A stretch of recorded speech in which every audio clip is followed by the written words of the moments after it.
그래서 부처님이 출가를 갖다가 여러 가지로 얘기합니다. 여러 가지로. 우리가 흔히 이야기할 때 부처님은 이제 왕자의 자리를 버리시고 모든 명예와 재물욕을 다 버리시고 이제 출가한 걸로 그래 이제 일반적으로 얘기를 하죠. 그래서 이제 출가를 갖다가 한 5가지 정도로 부처님의 출가를 이렇게 설명을 하는 것이 가능합니다. 첫째는 뭐 정치적인 원인입니다. 카필라라고 하는 나라가 참 강대국이었으면 부처님이 출가를 안 했을지도 모르겠습니다. 그런데 참 불행하게도 카필라라는 나라는 뭐 그 옆에 코살라라는 큰 나라하고 마가다라는 엄청나게 더 큰 나라 사이에 낀 약소국가였습니다. 결국 뭐 전 인도를 통일하는 나라는 마가다국입니다. 그래서 부처님은 코살라국이라는 대국과 마가다국이라는 강대국 사이의 영향권 속에서 살고 있는 아주 조그마한 카필라라는 나라의 왕이었다. 생각이 별로 없는 사람이면 아마 뭐 왕위를 계속 아마 유지를 하셨을지도 모르겠습니다. 그래서 이것이 영원한 것이 아니다라고 생각할 수도 있었겠다. 그 이야기입니다. 두 번째는 뭐 사회적인 원인입니다. 당시에 인도라는 나라는 뭐 수행이 보편화되어 있었습니다. 수행 분위기가. 그래서 바라문교 수행자들이 전 인도에 이렇게 깔려 있었던 거죠. 그 바라문교 수행 방법이 제일 먼저는 하면 이제 어릴 때는 배우고 그 다음에 결혼을 하고 가정을 이루고 애들이 어느 정도 크고 나서 나이가 들면은 숲속으로 들어가서 공부를 하게 되어 있었습니다. 그래서 그런 일반적인 보편적인 분위기 속에서 수행자가 쉽게 이야기하면 아주 주변에 많았던 거죠. 그래서 뭐냐 하면은 그런 환경들이 그런 분위기를 끌어가는 그런 요소들이 굉장히 많은 거죠. 그래서 사회적으로는 뭐 수행 풍토가 보편화되어 있었다. 우리가 이제 사문유관이 나오는데 제일 마지막에 만나는 사람이 누구예요? 출가 수행자잖아요. 그래서 그 부처님이 태어나면서 느끼는 고통을 가진 사람, 그 다음에 병이 들어서 고통을 느끼는 사람, 그 다음에 장례식을 치르면서 고통을 느끼는 사람, 그걸 보면서 제일 마지막에 이제 만나는 분이 아주 그런거리가 활발하고 눈빛이 빛나고 이마가 하얀 사람을 만나죠. 그래서 이제 그분을 통해서 수행자라는 것을 갖다가 목격을 하게 되는 거죠. 그래서 당시에 뭐 사회적으로 수행 풍토가 보편화되어 있었다. 그래서 부처님이 출가하는 그런 조건들이 갖추어져 있은 걸로 봐야 되는 거죠. 그 다음에 가정적으로는 뭐 일주일 만에 어머니가 돌아가셨죠. 뭐 이 정도면 아마 부처님이 어떠한 심성의 소유자가 될 것이라는 거 아마 충분히 짐작이 가실 겁니다. 두 번째는 뭐 왕이니까 출가를 마음대로 할 수가 없죠. 그럼에도 불구하고 라울라라는 왕자가 아들이 태어나게 됐죠. 그러니까 뭐예요? 아버지가 손자가 태어나니까 출가를 허락하게 되죠. 그래서 가정적으로는 뭐 어머니의 사별이 상당한 영향력을 줬을 것이다. 두 번째로 당신이 결혼을 해서 아들을 낳음으로써 카펠라 국을 갖다 이어갈 수 있는 조건이 갖춰진 거죠. 그래서 이런 원인들도 있었을 것이다. 이것은 제가 볼 때는 부차적인 이유들입니다. 직접적인 이유는 뭐 개인적으로 사색적 명상가였다. 틈만 나면 나무 밑에 가서 명상을 하고 있는 거예요. 그래서 이제 아버지가 예감을 하죠. 저놈은 왕이 될 가능성보다는 수행자가 될 가능성이 훨씬 많겠구나 하고 이제 아버지도 마음으로 이제 그걸 인정을 하게 됩니다. 아주 유명한 사건이 있죠. 농경국간이 어떻게 됩니까? 이제 왕하고 모든 이제 만주백관들이 서가 있는 데에서 농사를 짓는 걸 이제 시범으로 보이잖아요. 그랬는데 마침 이제 이렇게 땅을 파니까 군뱅이가 한 마리 탁 나온 거예요. 나왔는데 그걸 갖다가 조그마한 새가 날라와서 먹이라고 먹으니까 그 조그마한 새를 잡으러 뒤에 또 독수리가 잡으러 오는 거예요. 그런데 우리가 생각하기에 아무 사건도 아닌데 그 부처님이 정반왕이 부처님으로 하여금 생에 대한 고를 갖다가 느끼지 않게 해주기 위해서 최상의 환경을 만들어 놨기 때문에 그 장면을 처음 목격했을 때 그 부처님이 받았던 충격이라고 하는 것은 그것하고 가히 짐작이 돼요. 그런 걸 자주 보아왔고 어릴 때부터 농사를 짓고 군뱅이가 예사로 호미에 걸려서 밖으로 나오고 뭐 새가 쪼아먹고 당연한 건데 부처님은 그제까지 그것을 한 번도 못 본 거죠. 그러니까 아마 그 느꼈던 것이 좀 각별했을 것이다. 그러면서 부처님이 출가를 하겠다고 해서 아버지가 당연히 말기죠. 그랬더니 아버지한테 얘기를 합니다. 그럼 나를 갖다 죽지 않게 해줄 수 있느냐고. 아버지가 아무리 왕이지만 그건 해줄 수가 없잖아요. 그래서 마지막으로는 이 수행적 기질입니다. 수행적 기질. 그래서 뭐 생로병사에서 해탈하기 위한 것이었다. 그래서 이런 모든 원인들이 복합적으로 이루어져서 부처님은 출가를 하실 수 있었던 거죠. 가장 큰 원인은 뒤에 4번, 5번입니다. 그래서 개인적으로 명상가적 자질을 가지신 분이다. 두 번째로는 뭐 수행자적 자질을 가지신 분이다. 그래서 이것만 가지고는 저는 충분한 설명이 늘 안 됐습니다. 그럼 도대체 뭐 이런 사회적인 또 가정적인 또 정치적인 이런 것들도 부처님이 출가를 하시는데 음으로 양으로 영향력을 미쳤다. 그래서 이제 열심히 수행을 했죠. 그래서 이제 드디어 이제 성도를 하게 됩니다. 그래서 인도에 있는 스승이나 스승은 다 찾아다니죠. 그래서 제일 마지막에 스승이 누구였나 하면은 알라라 칼라마라고 하는 스승, 그 다음에 우타카 라마푸타라고 하는 스승들입니다. 이 당시에는 뭐 인도에서 최고의 선지식이었죠.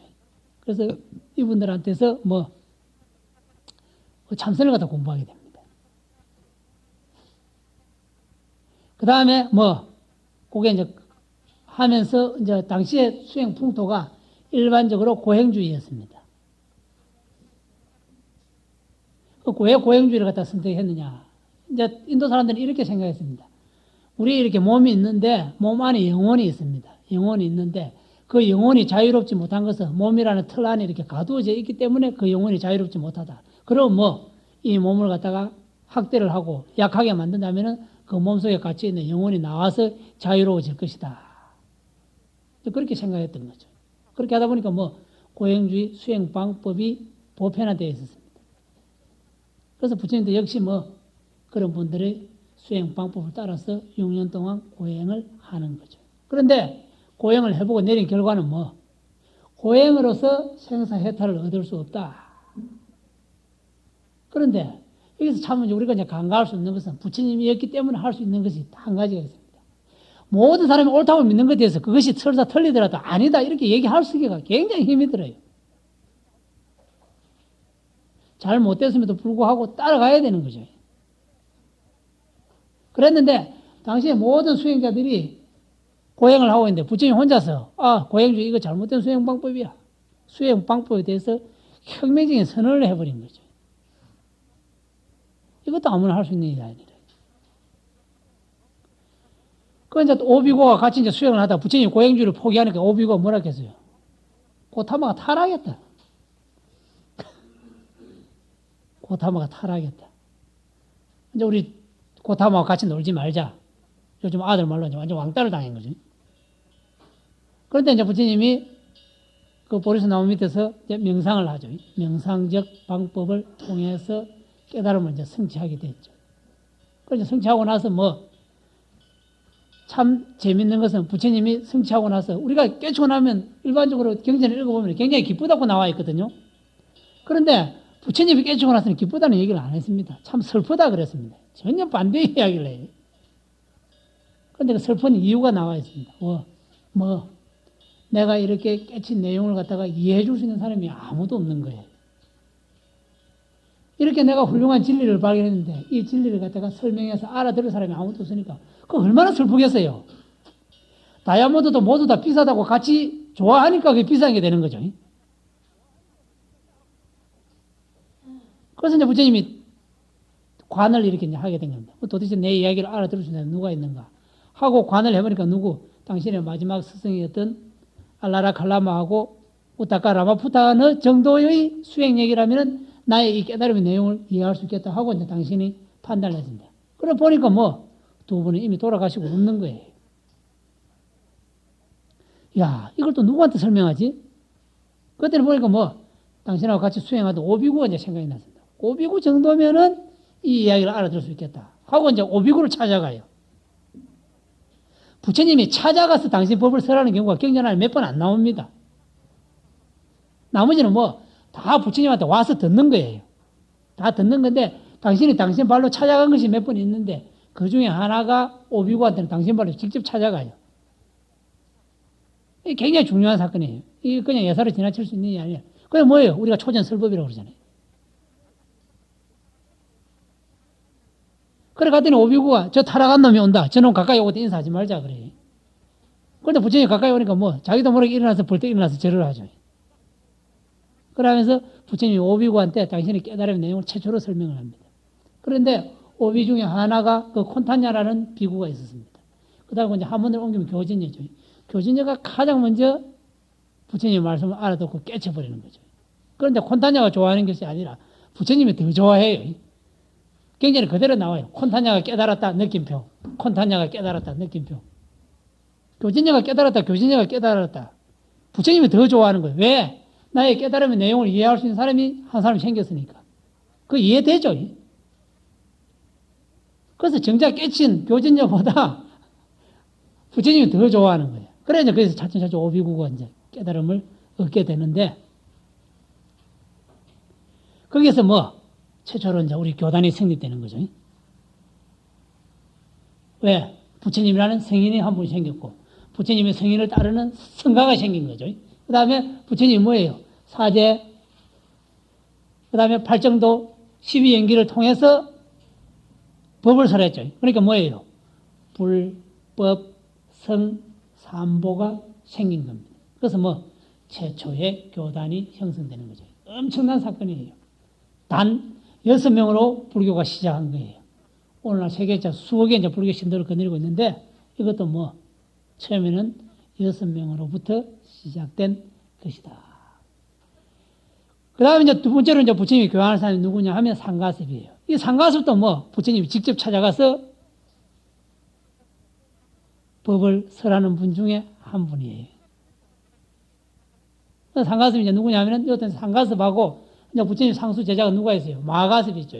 그래서 마가섭하고 상가섭을 갖다가 구별하기 위해서 상가섭이라고 그렇게 이름을 붙여요. 가섭이라고 해서 다 같은 가섭이 아니에요. 그래서 우리가 부처님의 상수 제자로 치른 그분은 마하가섭이라고 그래요. 그래서 이분들하고 구별하기 위해서 상가섭이라고 그럽니다. 그래서 상가섭한테 찾아가는데, 상가섭은 당시에 그 내란자 강가 그래요. 내란자 강가에서 불을 갖다가 이렇게 숭배하던 그 배화교 종교 지도자들이었습니다. 그런데 꽤 많은 제자를 갖다 거느리고 있었습니다. 거의 한 1000명에 가까운 제자를 거느리고 있습니다. 부처님이 그 사람들을 갖다 가서 이제 적극적으로 교화를 하죠. 그래서 그 삼형제의 귀의를 받게 되는 거죠. 그 뭐예요? 대장 한 분이 부처님한테 기의를 하니까 밑에 딸려있는 식구들은 자동적으로 따라와 버리죠. 우리 건강에 있다 보면 1250대 중이라는 얘기합니다. 상가섭 형제를 갖다가 항복받음으로써 부처님 교단의 식구가 엄청나게 늘어나요. 한 사람, 두 사람 교화해가지고 언제 교단의 제자리를 닦겠어요. 그래서 아마 제 생각에는 부처님이 그냥 도매금으로 뭐 상가섭 형제를 갖다 교화해버리면은 밑에 따라있는 사람 한 1000명 정도는 그러면 자연스럽게 당신의 제자로 만들 수 있겠다. 이렇게 결론을 내린 거죠. 그 다음에 또 두 번째 이제 우리 경전에 나온 이제 사리불하고 못 걸리는 이야기가 나옵니다. 사리불하고 못 걸리는 이야기가 나올 때마다 제일 등장하는 사람이 누구냐 하면은 그 마성이라고 하는 비구입니다. 우리 저 유련에 가면은 그 앞에 이제 한문으로 주련을 써놨는데 그거 뭐라고 써갔냐 그러면은 섭마성지 위 그렇게 써놨습니다. 마성의 위를 갖다가 익히자. 그 이제 유련의 좌우명이죠. 그 다음에 학팔리지 계범 그랬습니다. 우파리 존자의 괴범 모범을 갖다가 학 배우자. 이제 이게 유련에 이제 그 일다시님이 이제 유련을 개원하면서 이제 두 개 써붙인 건데 거기 나오는 사람이 마성이에요. 그러니까 마성 비구는 얼마나 행동 거지가 점잖했던지 보는 사람마다 감동을 안 하는 사람이 없는 거예요. 그래, 이 마성 비구가 탁발을 나갔는데 그 탁발 나간 모습을 누가 보느냐 하면은 사리불하고 목걸림이 보게 되죠. 보니까 뭐 행동 거지가 너무 멋있는 거예요. 그야말로 완전 뭐 보기만 해도 이제 신심이 났습니다. 그래서 이제 물어봤죠. 당신은 누구를 스승으로 모시고 있느냐? 그러고 당신을 스승으로 모시고 있는 사람은 어떠한 법을 갖다가 얘기하느냐? 그래 얘기합니다. 그랬는데 이 마성비구는 폼은 아주 그럴듯했는데 부처님의 그 사제에 대해서 연기에 대해서 이해가 좀 자꾸 못하고 있었던 그런 느낌을 이제 제가 경전 보면서 봤는데 그래서 우리 부처님은 연기법을 설하는데 그런데 뭐 목걸이나 사제분은 원체 머리가 좋으니까 연기라는 이야기만 듣고도 그 내용을 갖다 파악을 해버린 거예요. 아, 저분이다. 우리가 저분을 모시러 가야 되겠다. 저분을 스승으로 삼아야 되겠다. 하고 이제 기의를 해버리죠. 그래서 사리불하고 목걸이 스승이 누구냐면 산자야 비라지자라는 사람입니다. 그런데 사리부라가 못 걸리니 그 교단이 2인자였는데 그 교단의 2인자가 마성비구의 폼 하나에 반해가지고 기일을 해버리니까 스승이 너무 충격을 받아가지고 그것을 그냥 돌아가셔버려요. 그래서 그 정도로 뭐 종교인의 위라고 하는 것은 굉장히 중요한 거예요. 그래서 뭐 사소한 이런 위 하나에 사리부라고 못 걸리라고 해서 부처님 10대 제자 중에 한 사람입니다. 이런 큰 인재를 얻을 수가 있는 거죠. 그래서 뭐 종교라고 하는 것은 형식도 굉장히 중요하다. 그 다음에 이제 우바리존자가 기이하죠. 우바리존자는 석가족의 이발사였습니다. 그랬는데 뭐 이 우바리존자 기이가 왜 중요하냐 하면은 석가족은 다 뭐예요? 왕족이죠. 왕족인데 왕족의 시종이 이제 출가를 해버리죠. 그러니까 뭐예요? 우바리존자한테 절을 안 하려고 하는 거예요. 저 우리 집 시자인데 내가 어떻게 꼭 부처님이 그런 거 없다. 출가한 순서대로 형이 되니까 앞으로 우바리존자한테 절을 하라고 서열을 딱 정해줘 버려요. 출가하기 전에는 우리가 크사테리아 계급, 바라문 계급, 수드라 계급, 바이샤 계급이 있지만은 이 문 안에 들어오면 다 평등하다. 잔소리 하지 말고 우바리존자가 출가를 일찍 했으니까 그 다음에 출가한 놈들은 석가족의 왕자가 아니라 우왕자로 다 절해라. 그래 이야기를 해요. 그러면서 교단 안에 위계 질서를 딱 잡아주는데 실질적으로 우바리존자의 출가가 대단한 기여를 하죠. 그리고 또 우바리존자는 뭐 그 인연으로 부처님의 율장을 정립하는 그런 공을 세웁니다. 그래서 이런 기라성 같은 제자들이 이제 들어오기 시작하죠. 요때쯤 돼가지고 이제 뭐 금강경에서 이야기하는 1250대 중이 때예요. 1250대 중이 되니까 불교가 군소 종단에서 일약 인도 종교계의 주류로 등장을 하게 됩니다. 금강경의 1250명이 그래서 중요한 거예요. 뭐 아주 작은 종교단체에 지나지 않았던 불교가 이런 분들이 기여함에 따라서 뭐 인도 사상계의, 인도 종교계의 주류로 등장하게 됐다. 그래서 가장 큰 사건은 뭐 부처님이 상가섭을 직접 찾아갔던 사건 하나. 그 다음에 둘째로는 뭐 마성비구의 폼, 위, 이 두 가지가 뭐 불교로 하여금 인도의 주류 종교로 등장하는 두 공신이에요. 그러니까 뭐 부처님은 법이죠. 그 다음에 뭐 마성비구 위입니다. 그래서 이 법과 위로 불교가 인도의 중심 교단이 주류 교단이 되는데 하게 된 가장 큰 공로자입니다. 또 뭐 다른 종교는 여성 출가자가 없습니다. 지금도 마찬가지고요. 그런데 불교는 뭐 초창기 등장할 때부터 여성 출가자를 인정했죠. 그래서 고타미가 누구예요? 최초의 비군이죠. 부처님의 양모인 야소다라입니다. 그 다음에 케마, 담마딘나 이런 분들은 얼마나 법문을 잘하고 수행을 잘했는지 장로계, 장로니계 하는 그 책이 있습니다. 번역돼갖고 데리가타 그런 책인데 그 번역해놓은 책인데 거기 보면은 뭐 원체 지혜가 출중해가지고 비구생들한테 법문을 했다고 나와 있어요. 그러니까 뭐 깨달음 얻은 사람은 부처님 당시에도 이미 남녀의 차별이 별로 없었던 거죠. 그 다음에 연하식 비구니, 그 다음에 키사 고타미 이런 분들도 실질적으로 장로계, 장로니계 안에 보면은 그 깨달음의 오도성들이 굉장히 많이 전해져요. 그래서 초창기에 뭐 여성도 출가를 해서 충분하게 깨달음을 얻고 다 부처님의 경지에 올라간 분들이 꽤 있었다. 그런 이야기들입니다. 그래서 뭐 비구니가 출가해서 비구니 교단이 만들어지게 되었습니다. 그 다음에 이제 또 이것만 가지고도 교단이 안 되는 거죠. 서인회가 있어서 무슨 교단이 되겠습니까? 그 누가 나오느냐? 야사. 이 다 이제 그 우리 제가자들이, 제가 거사님들입니다. 야사가 누구냐 하면은 아유왕을 갖다가 권해가지고 부처님의 그 보탑, 사리탑을 갖다가 쌓게 한 장본인입니다. 그 다음 빈비사라 왕. 빈비사라 왕이 누구냐 하면은 부처님한테 최초의 절이라고 할 수 있는 중림정사를 갖다가 기정한 분이에요. 그 다음에 뭐 극고독 장자는 누구예요? 수달타 장자인데 유명한 기원정사를 갖다가 기정한 분입니다. 그 다음에 파산익 왕 등 이런 분들이 뭐 부처님을 밖에서 외호를 해주신 거죠. 그래서 물질적인 부분을 갖다가 절도 수행할 수 있는 공간도 만들어주고요. 그 다음에 수행자를 필요하는 그런 모든 공양물들을 제공해 주었다. 이때 뭐 이게 뭐예요? 비구, 비구니, 사부, 대중이 성립된 거예요. 그 다음에 청신사, 청신녀. 그렇게 해서 사부 대중이 만들어지면서 불교가 인도에서 최대의 교단이 되어버립니다.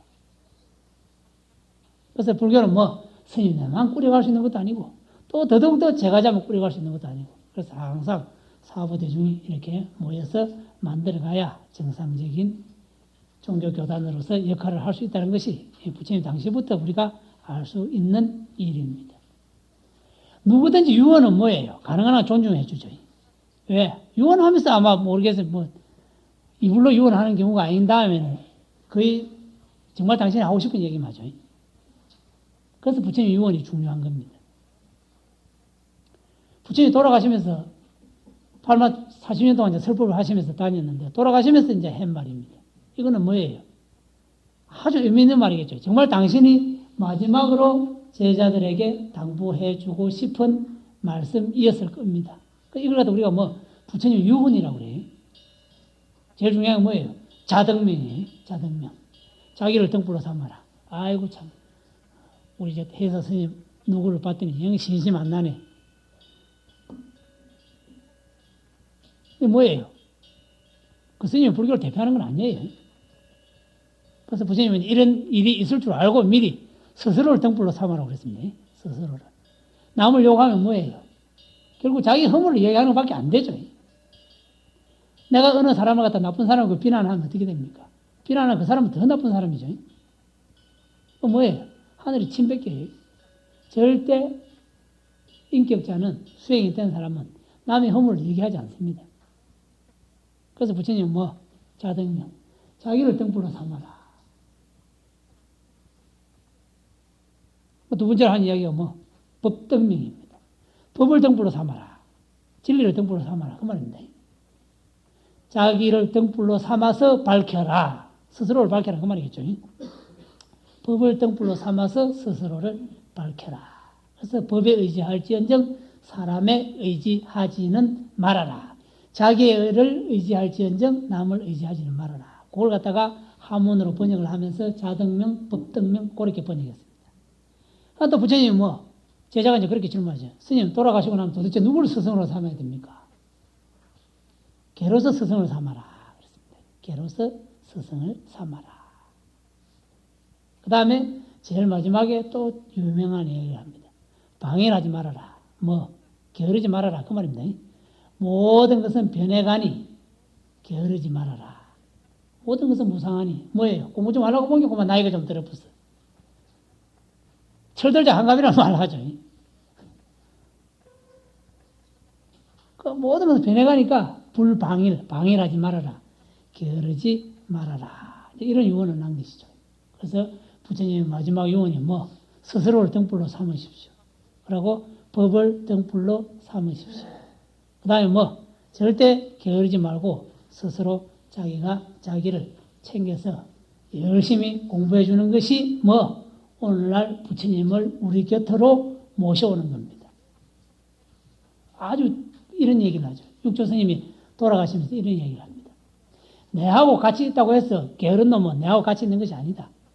내하고 수백 만리를 떨어져 있고 수백 년 후에 태어나더라도 나의 가르침대로 행하는 놈은 그 놈은 내하고 같이 있는 놈이다. 그랬습니다.